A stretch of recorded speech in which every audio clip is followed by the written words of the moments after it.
Terima kasih.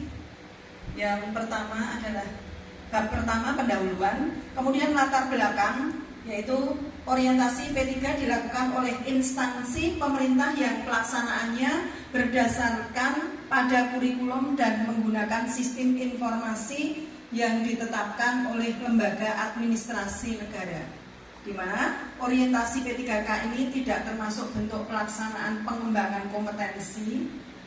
Orientasi dilakukan sesuai kebutuhan instansi pemerintah.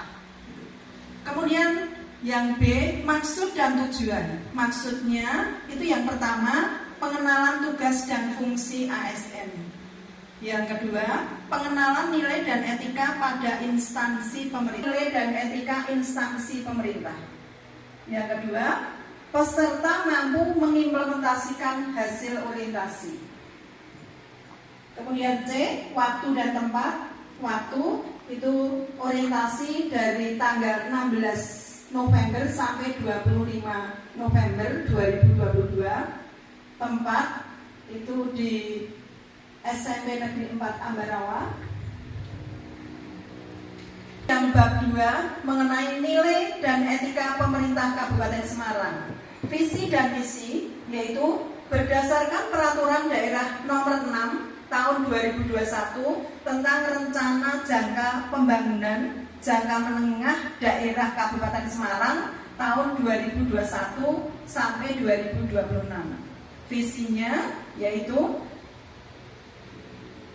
bersatu, berdaulat, berkepribadian, sejahtera, dan mandiri, atau bisa disingkat yaitu berdikari, dengan semangat gotong royong berdasarkan Pancasila dalam Bingkai Negara Kesatuan Republik Indonesia yang berbhinneka tunggal ika. Kemudian misi Kabupaten Semarang. Yang pertama, meningkatkan kualitas sumber daya manusia unggul yang beriman dan bertakwa kepada Tuhan Yang Maha Esa, berkepribadian serta menguasai ilmu pengetahuan dan teknologi. Yang kedua, meningkatkan kemandirian perekonomian daerah yang berbasis pada industri, pertanian, pariwisata, perdagangan, jasa, serta sektor lain yang berwawasan lingkungan. Yang ketiga, meningkatkan pemerintah yang baik, bersih, demokratis, dan bertanggung jawab. Meningkatkan pemerataan pembangunan guna menunjang pengembangan wilayah, menyediakan pelayanan dasar dan pertumbuhan daerah. Kemudian yang kelima, meningkatkan kepastian hukum, penegakan HAM, mewujudkan kesetaraan dan keadilan gender, serta perlindungan anak di semua bidang pembangunan. Yang keenam, meningkatkan pengelolaan sumber daya alam dan lingkungan hidup dengan tetap menjaga kelestariannya. Yang ketujuh, meningkatkan pemberdayaan pemuda, olahraga, serta melestarikan seni dan budaya lokal.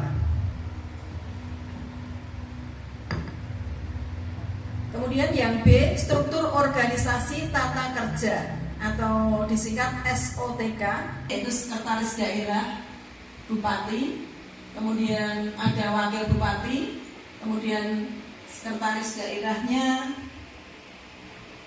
tertera di sini. Menilai kinerja P3K. Manajemen kepegawaian P3K yaitu manajemen kepegawaian yang dilakukan berdasarkan sistem merit atau perbandingan antara kualifikasi, kompetensi, dan kinerja. Manajemen kepegawaian P3K meliputi penetapan kebutuhan, kemudian pengadaan, penilaian kinerja, hak dan kewajiban, kemudian gaji dan tunjangan, pengembangan kompetensi, pemberian penghargaan, disiplin, pemutusan hubungan perjanjian kerja, dan perlindungan. Kemudian yang kedua, penilaian kinerja P3K.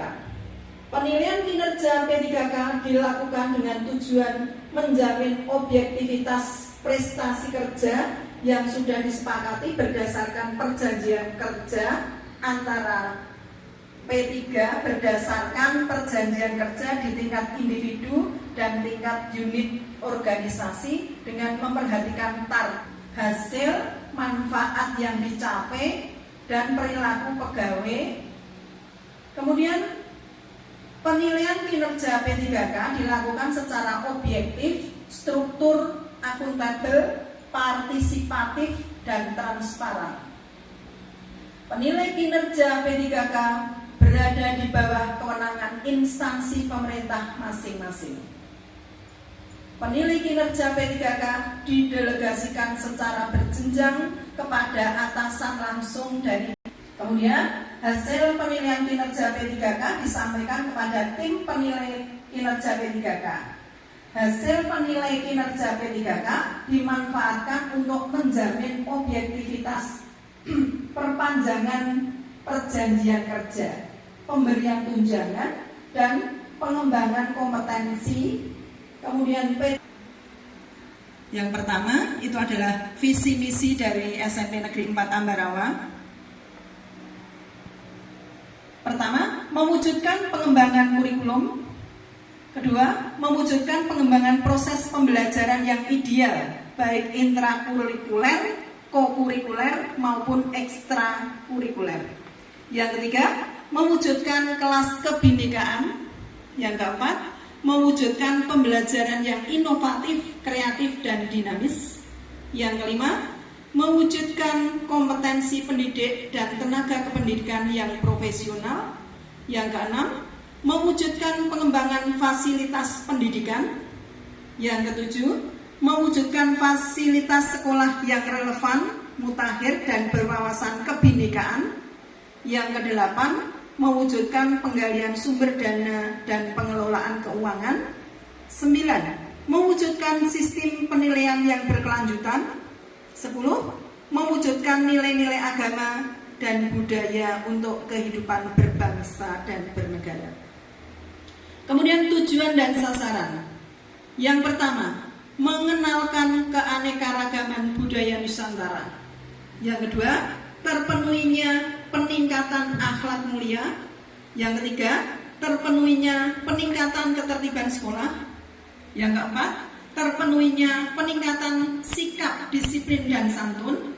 Yang kelima, terpenuhinya peningkatan lingkungan sekolah bersih dan agamis. Yang keenam, terpenuhinya peningkatan sikap gotong royong. Kemudian bab kelima yaitu penutup. Kesimpulan. Dari hasil kebutuhan sekolah akan materi yang harus dikuasai peserta didik, maka dengan menerapkan model pembelajaran yang tadi dapat lebih mudah mengakses materi, kemudian agar kegiatan pembelajaran mengajar berlangsung efektif, interaktif, dan menyenangkan, sehingga dapat memberikan pengaruh dalam peningkatan kemampuan kognitif peserta didik. Kegiatan ini selaras dengan dan sejalan dengan visi pemerintah Kabupaten Semarang, yaitu bersatu, berdaulat, berkepribadian, sejahtera, dan mandiri.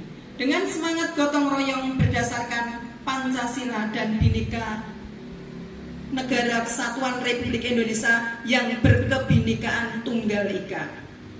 Kemudian saran, berdasarkan kegiatan orientasi yang sudah diselenggarakan, maka dapat disampaikan yang pertama, mengadakan evaluasi penilaian kinerja pegawai, sehingga bisa mengetahui beban kerja setiap pegawai untuk meningkatkan produktivitas kerja. Yang kedua, menyelenggarakan orientasi pegawai pemerintah dengan perjanjian kerja secara luring atau tatap muka, sehingga semua materi yang disampaikan bisa lebih mudah tersampaikan kepada kami, yaitu sebagai P3. Demikian kesimpulannya. Saya akhiri. Wassalamualaikum warahmatullahi wabarakatuh.